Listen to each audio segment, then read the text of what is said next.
You've seen her, haven't you? The woman who walks into a room and seems completely at ease, comfortable in her own skin.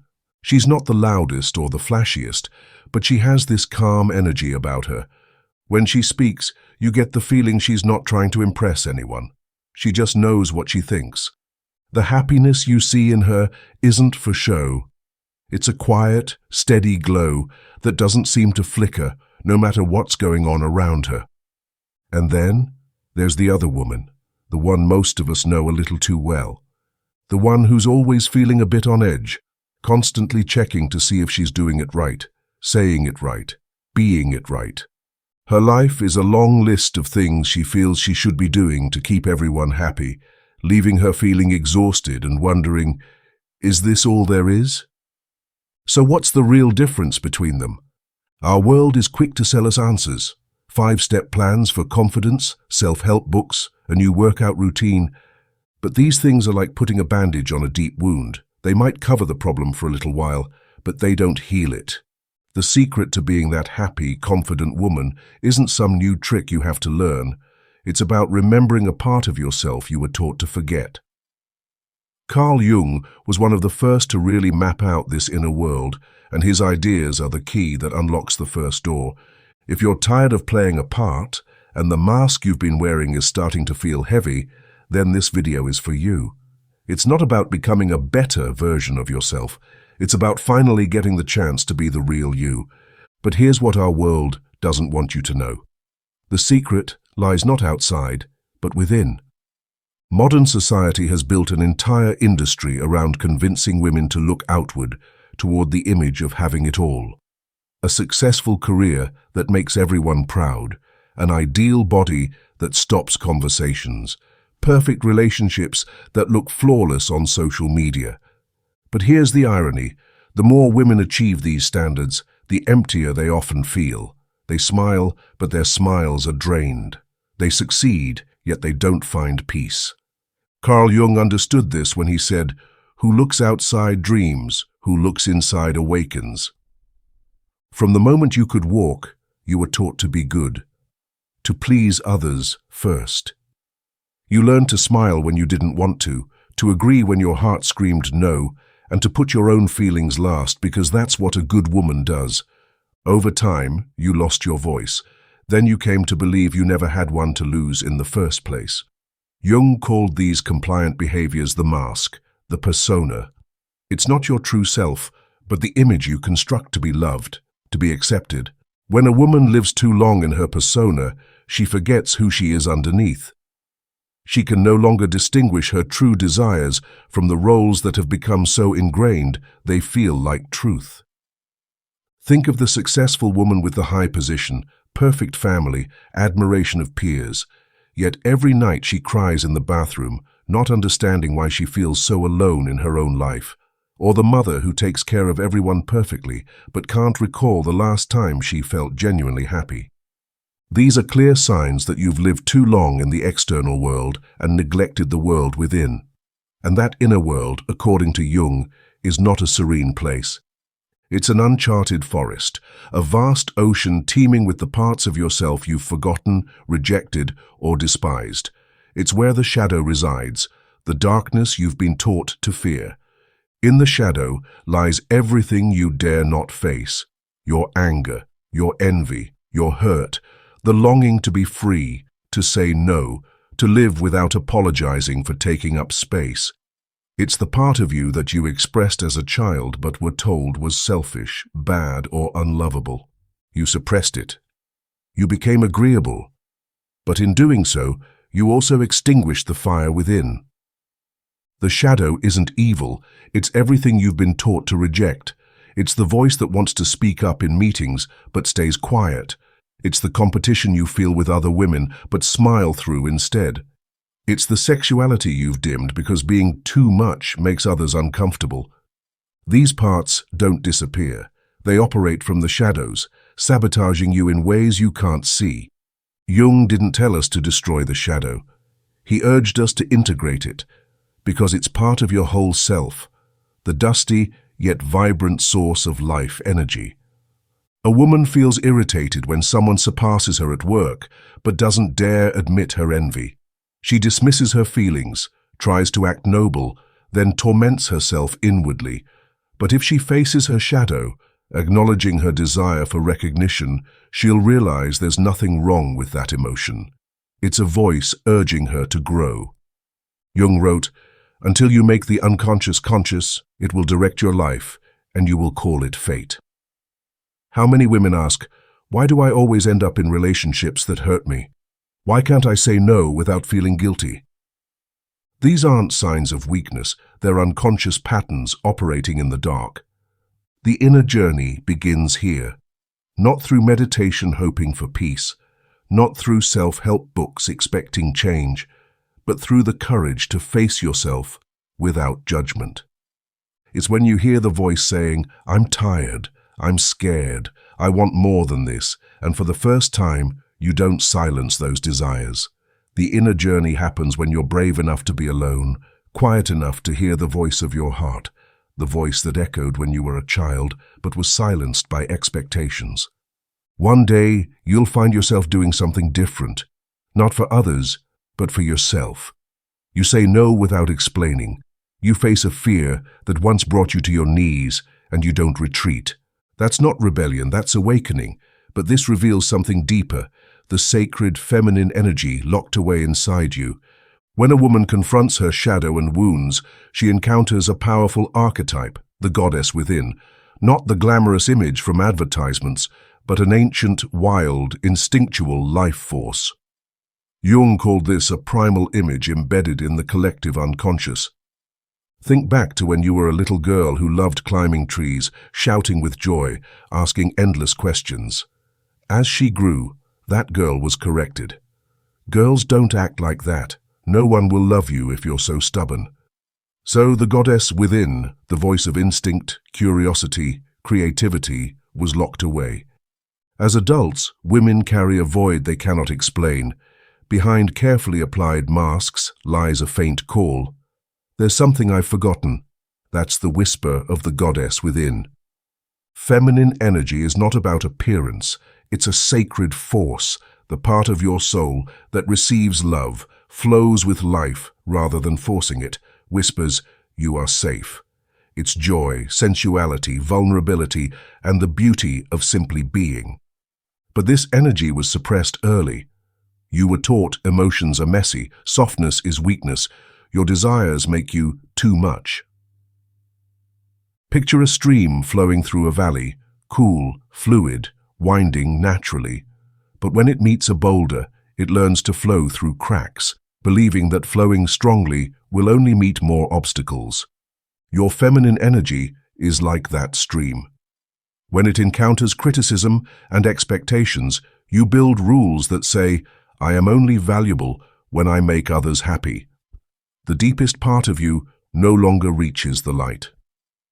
An inner child who was never loved unconditionally cannot feel safe opening up.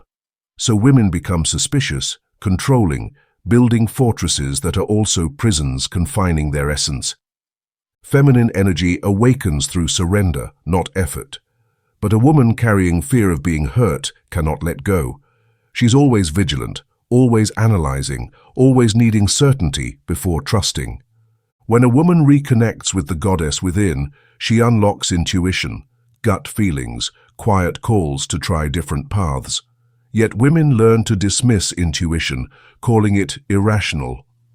Jung believed intuition is the language of the unconscious. When this primal flow awakens, the first thing she feels isn't relief, but upheaval. She's no longer who she was, but not yet who she will become. This is Jung's individuation, the path to wholeness. Jung never believed the goal was becoming the best version of yourself. For him, the aim was becoming whole, not better. Individuation is returning to your true self, peeling away everything that doesn't belong to you, borrowed beliefs, learned roles, layers built to survive.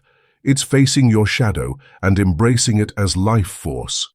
Individuation is a journey downward to the roots, confronting wounds, making peace with the past, learning to live with your entire being, strong and weak, rational and intuitive, dark and light. One woman shared, For 30 years, I lived wearing a mask, always acting as others expected. When I started returning to the little girl within me, to parts I was ashamed of, I realized I had never truly lived a single day. This process demands courage to step into uncharted territory. Jung believed we can't grow unless we confront the psychological inheritance we carry, voices in our heads belonging to mothers, grandmothers, society. A woman on this path learns to discern which voice is hers. Here's the greatest challenge: resistance from others. When you change, you force others to confront themselves. A woman who says no instead of yes, who sets boundaries, who stops people-pleasing, makes others uncomfortable. They ask, "Why are you so cold? You used to be nicer." What they're saying is, "I can't handle you not being controllable anymore." One woman had been her family's emotional anchor since childhood. When she stopped carrying emotions that weren't hers, set boundaries, stopped daily calls to buffer her mother's feelings, she was called selfish. But for the first time, she was living as herself. Jung called these moments confrontation with the self. No longer divided between ideal and real, a woman restructures her inner ecosystem, her values, beliefs, relationships, boundaries. This path demands solitude, releasing familiar roles, courage to stand alone without losing connection to yourself. Jung said, "Loneliness doesn't come from having no people around, but from being unable to communicate what seems important." As a woman goes deeper, what once seemed unchangeable may crumble, and she's not afraid, not because she doesn't need stability, but because external things no longer define her worth. She builds a new value system where loyalty to herself outweighs loyalty to roles. This freedom isn't rebellion, it's knowing who she is. She becomes unshakable, not because she doesn't feel pain, but because she no longer flees from it. True strength doesn't lie in becoming perfect, but in embracing yourself fully, light and dark. Lasting confidence isn't something you put on.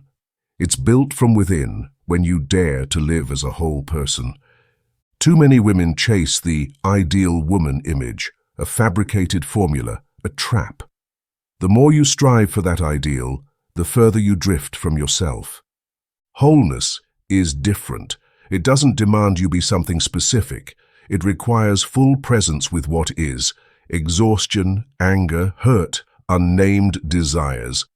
Jung called this integration, unifying fragmented soul parts. Wholeness includes reconnecting with your body rather than treating it as something to fix. Women exercise because they hate their bodies, diet from fear, wear makeup for others' approval. But ask, if my body were my best friend, how would I care for it? When you listen to exhaustion, find real joy in movement, nourish yourself to feel alive, not beautiful for others but yourself. You feel confident in whatever form you take. A strong woman isn't one who never cries, but one who dares to cry without feeling weak. She knows every wave of feeling is part of the vibrant ocean within. When a woman lives in wholeness, she no longer tries to impress. She doesn't perform to be loved because she's already loved herself through complete acceptance. That energy, of someone who's made peace with herself, makes her magnetic and unshakable. She's not free of struggles. She no longer fears them. She doesn't fight herself. She knows if someone leaves because she lives authentically, they weren't meant to stay. Wholeness grants strength society can't create, holding herself up in vulnerable moments, no waiting for rescue. She's learned to sit with pain without judgment, like a mother with a crying child, just being present. When a woman steps into wholeness, she no longer sees the world as a stage for performance, but as living space for authentic connection. Her healing becomes a gateway for others. Jung understood no individual exists in isolation. Each person is part of a collective unconscious network. When one woman awakens, she heals what's been handed down from mothers, grandmothers, unfulfilled dreams of women before her. One woman shared, 3 generations in my family endured unhappy marriages in silence. I was the first to choose divorce. At first, I felt like a tradition betrayer, but looking into my daughter's eyes, I realized the decision wasn't just for me, it was for generations to come. I broke a cycle.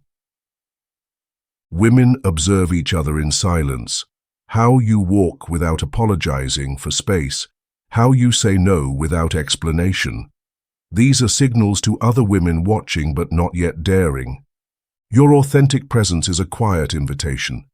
You too can be yourself. Jung believed when an archetype awakens in one person, it sparks transformation in others. The free woman archetype, living without fear, unashamed of emotions, not waiting for rescue, spreads like undercurrent fire. The gaze of a woman who emerged from darkness isn't victorious, but survivorial. Deep, steady, carrying an invisible message. I made it through. You can too. The community of awakened women isn't built on competition or perfection, but sacred space where masks drop. Tears aren't weakness. Truth can be spoken. Women heal through presence, listening without interrupting, embraces needing no reason. When you live authentically, you don't seek the right people. You become a vibration source, and those on the same frequency find you. True connection doesn't make you smaller, it makes you grow. You realize you don't need anyone to feel whole, but standing beside other women on their journeys, you're no longer just I, you become we. When a woman becomes free, she breaks chains and questions the prison that made others bow. She makes people uncomfortable, but also makes them pause, because she's living proof you can be yourself and still be loved, still stand firm, still be free. Imagine a seed dormant beneath earth through winter. No one sees it, praises it. No flowers, leaves, applause. But in darkness and cold, something happens quietly. It begins cracking its shell, not rushing toward light, but breaking open into itself. A woman on the journey back to essence is like that seed. Each honest moment with abandoned parts splits another earth layer. Each, this is me without apology, deepens roots. Wholeness doesn't come from light ahead, but from courage to stand in darkness without turning away. That silence of a woman who stopped trying to be someone else is the most powerful voice. The secret of happy, confident women was never acquiring something new. It was remembering something ancient. The woman you admire hasn't learned special tricks. She's simply stopped abandoning herself. She made peace with her shadow, reconnected with flowing feminine energy, embraced individuation, choosing wholeness over perfection, discovered strength through integration, understood authentic connection's power. Most importantly, she returned to herself, not who she should be, but who she's always been underneath masks and expectations. If you're in a phase where no one understands, seeing familiar things crumble while new hasn't formed, don't fear. This isn't the end. It's the seed's first crack. Seeds only break shells when ready to live. Jung's path isn't about becoming better, it's finally becoming real. The woman, always there, waiting beneath surface, ready to emerge when you become brave enough. You were never broken, never lacking, simply covered by layers never yours. The journey isn't adding to yourself, it's removing everything that isn't you until only authentic essence remains. The woman with light in her eyes, calm in her heart, strength in every step. She was always you, just waiting for you to come home. Thank you for staying with me through this journey. If something here resonated with you, I'd appreciate you subscribing to the channel. And if you know another woman who's ready to remember who she really is, share this with her. See you in the next video.